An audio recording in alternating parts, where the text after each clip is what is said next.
So you're expected to spell correctly. In the IELTS listening test, tip 1. Ensure your spellings are correct. Then tip 2. Do not dwell on a particular question you missed as the tape continues to play. Just move on with the speaker to the next number in order not to miss the recording. Yes.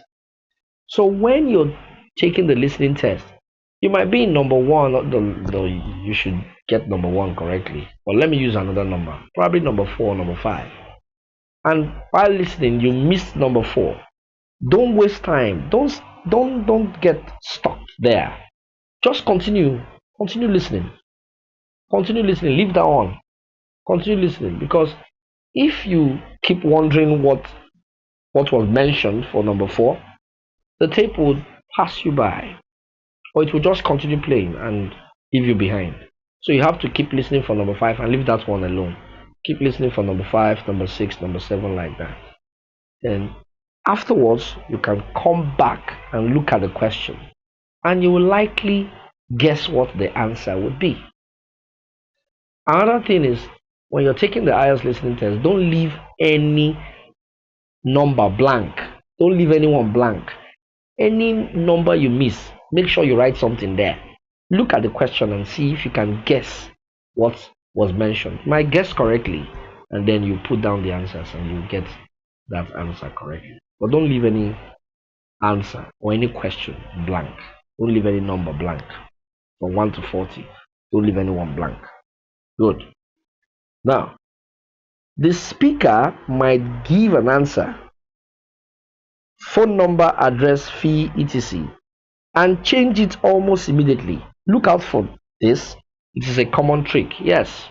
When you're taking the IELTS listening test, the speaker might mention something and change it almost immediately. Let me give you an instance. Someone can say, okay, can I get your number, please? The person will now begin to mention, okay, my number is 019238. Oh, sorry. So you'll be writing down the number 019238, like that. And then when the person finishes mentioning the numbers, the person will quickly say, oh, sorry, I just got a new line. My new number would be 182. So you start writing the new number and discard the other one. Then the new number mentioned will now be the answer. Sometimes it could be fee. They could say, well, how much would that cost? The person will say, it's $4.50. Oh, you would then put down $4.50. You put 4.50. That's $4.50. So if maybe on the question paper, on your question, you have the dollar sign, so you don't need to put the dollar sign again as part of your answer. But if you don't have the dollar sign, then you can put the dollar sign and write $4.50. But sometimes you can put $4.50 and the speaker will just change that amount quickly. So the speaker could say, well, it's $4.50. Oh, sorry, we are running a discount now, so you can pay $4. You see, the person will just change it quickly. So you have to change your answers. Pay attention. It's a common trick. So when they are speaking, the person will say, okay, how much would that cost? One person will say, how much would that cost? The other one will say, oh, sorry, I didn't tell you the price. It's $4.50. Oh, we are running a discount now, so you can pay $4. So the answer will be $4 now, not $4.50. Okay, so it's $4.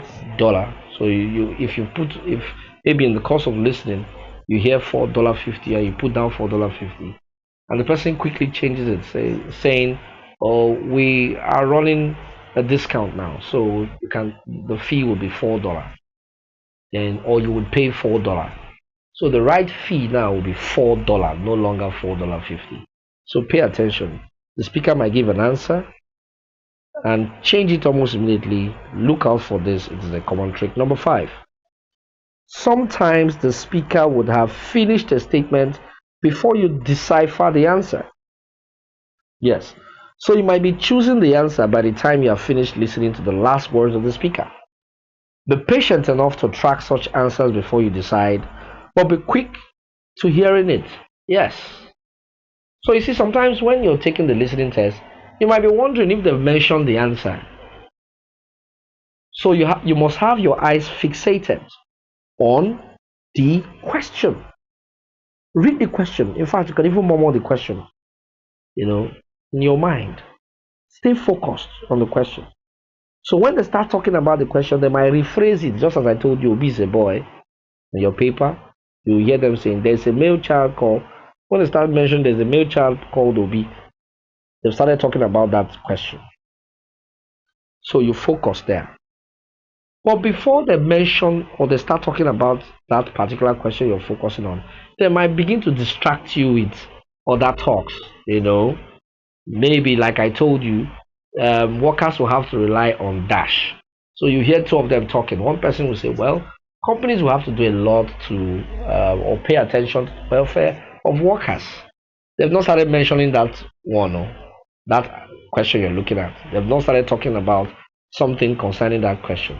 So you just hear them having conversation. Well, I don't think they're doing enough, but I believe they have to do a couple of things in order to make the workers happy or enjoy their job. In fact, they can work on increasing the salary, as many workers will depend on it. That's when they'll mention your answer, that question, or what relates to that question. Okay, so you must be listening. Keep your ears down. Okay, keep your ears down and listen.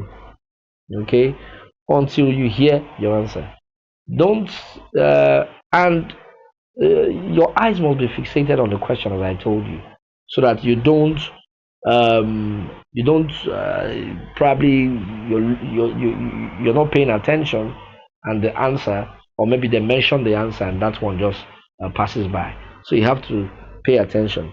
Now, sometimes also you have to listen completely before you understand. Okay, this is the answer. You take your answer. Okay, so you must be patient enough to track such answers, but at the same time you must be quick to hearing it. So sometimes they might have small conversation and distract you before they start talking about your answer. That question. So keep your eyes fixated on the question and be listening for when they would say something concerning that question, so that you can get your answers quickly. All right. So number four. That's not number four. That's not number four. That's number six. Now, words written as question statements will likely be paraphrased 80% of the time, like I told you. Pay attention to this, as your answers will be lurking around the rephrase or paraphrase. They like to rephrase all the time. I told you, you see on your paper, Obi is a boy. What you will hear when they take place will be, there's a male child called Obi. They like to rephrase, they like to give synonymous words. Like you see, workers will have to rely on dash. You will hear the synonym of rely on. You hear depend on. So you see rely on your paper. What you hear is depend on. So you must be paying attention to this rephrase. 80% of the time they'll rephrase it. Are you getting me? They'll say, um, um, these shops are close to dash. When you're listening, you hear, well, some of those shops are near, close to, near. They'll change it, close to, near, or next to. So in the course of, they like to rephrase a lot. When you hear the dog ate the dash, when you see the dog ate the dash, eh, what you hear is the cat was eaten by the dog. What that means, then your answer there will be cat. The dog ate the dash. You will hear the cat was eaten by the dog. The answer will be cat. The dog ate the cat.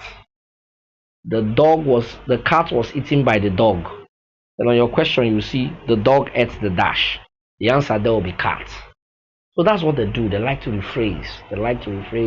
Or they'll like to, most of the time they would, either use a passive sentence or an active sentence, or they'll rephrase it, but they are saying the same thing. So pay attention to that one.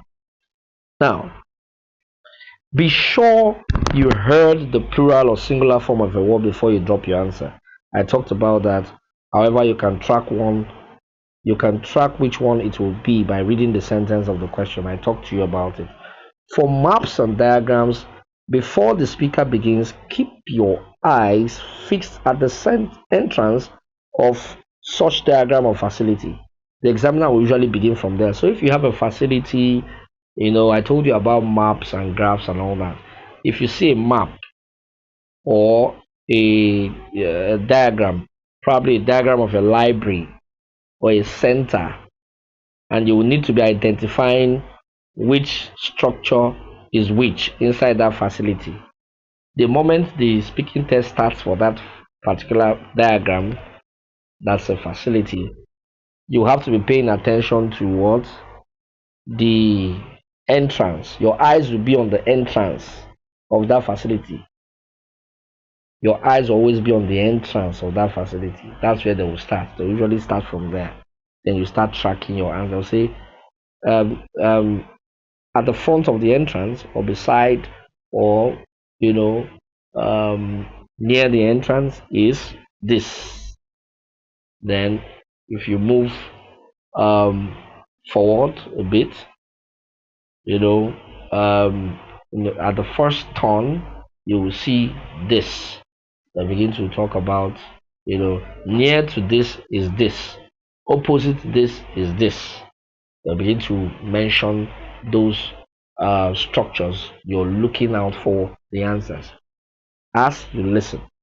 Now, the speakers would converse for a short period of time before you start hearing answers. Don't get distracted. I talked to you about that a few minutes ago. Be focused on hearing your answers directly within a rephrased statement. Also, pay attention to landmarks, buildings, or objects. I told you that when you are faced with a map or graph or something, you will always see your answers or hear your answers from what you have close to the facility you're trying to identify. What I mean is that if you are to identify a facility that is near to a hospital, okay, or that is near to a shopping mall, they will say um, opposite the shopping mall is a salon.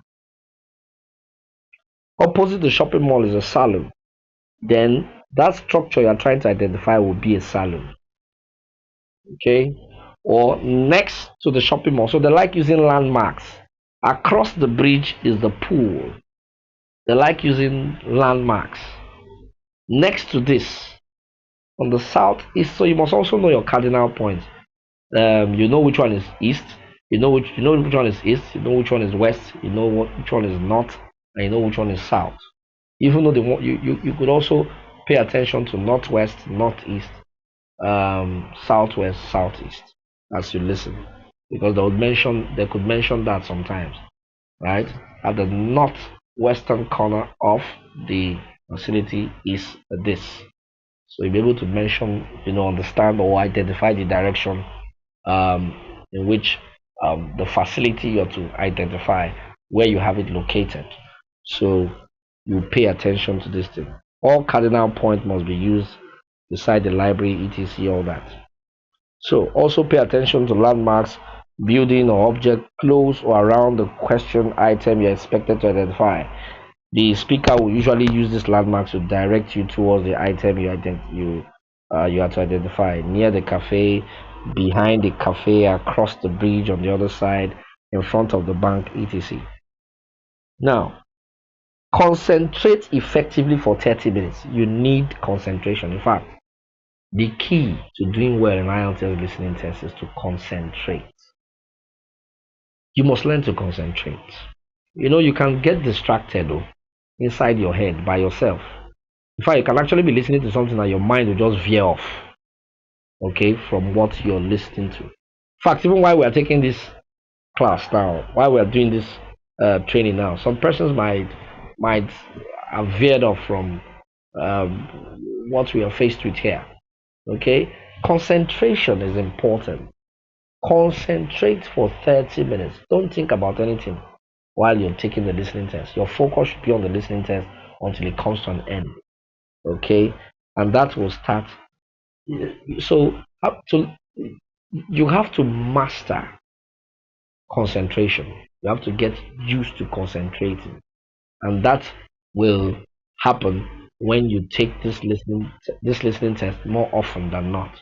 You keep practicing with all the materials I'll share with you until you perfect your skill with respect to the IELTS listening test. You can put down your answers in capital letter. Yes, there's nothing wrong with you putting down your answers in capital letter. So if you know your writing would appear very small for the examiner to see very well, you can put down your answers in capital letter. Now, the last two materials you have there, those two images I screenshot, I had to screenshot and drop for you, will give you this little tip on IELTS listening tests. It's going to talk to you. You see the question types. You have like 1, 2, 3, 4, 5, 6, 7, 8, 9, 10. So you have like 10 question types in the IELTS listening test. The reading test has more question types, but for the listening test, it has 10. Then when you're taking the test, I think I'll share that material with you guys later.